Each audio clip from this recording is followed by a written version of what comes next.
Hi friends, அனைவருக்கும் வணக்கம்.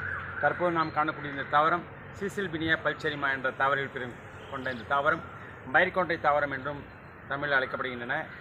மயின் தனிமையில் உள்ள கொன்றை போன்ற அமைப்பு கொண்டதனால் இந்த தாவரம் மயிர்கொண்டை தாவரம் என்று அழைக்கப்படுகின்றன. ஏற்கனவே 2-3 வீடியோக்கள் சிசில்பினியா பல்செரிமா போட்டிருக்கோம். இது ஒரு வனநில தாவரம். அதிகமாக தண்ணீர் தேவைப்படாது.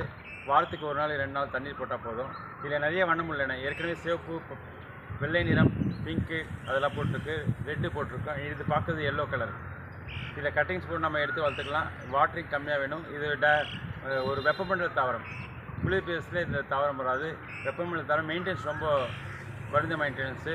அதனால் இது அழகுக்காக பூங்காக்களிலும் சாலையோரங்கள் நிறையா வளர்க்கப்படுகிறது. முள் இருக்குது நிறையா. இது தண்டுகள் முட்டை இதில் முழுக்க நிறையா இருக்கும். அதனால் இது ஒரு அழகுக்காக வளர்க்கப்படுகின்றன. பாதுகாப்பாக வேலிகளும் வளர்க்கப்படுகின்றன. ஏன்னா இதில் ரொம்ப அடர்த்தியாக இருக்கும். அது பாருங்கள், இந்த வேலியில் பாருங்கள், ஃபுல்லாக எவ்வளோ அடர்த்தியாக இருக்குது பாருங்கள். இந்த வேலி ஃபுல்லாக பாருங்கள், கம்ப்ளீட்டாக 4 வேலியில் போட்டிருக்குது.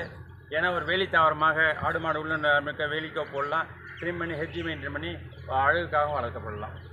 Okay, thank you friends. First time channel பார்க்க சப்ஸ்கிரைப் பண்ணி மற்ற லைக் பண்ணி ஷேர் பண்ணி. நன்றி, வணக்கம்.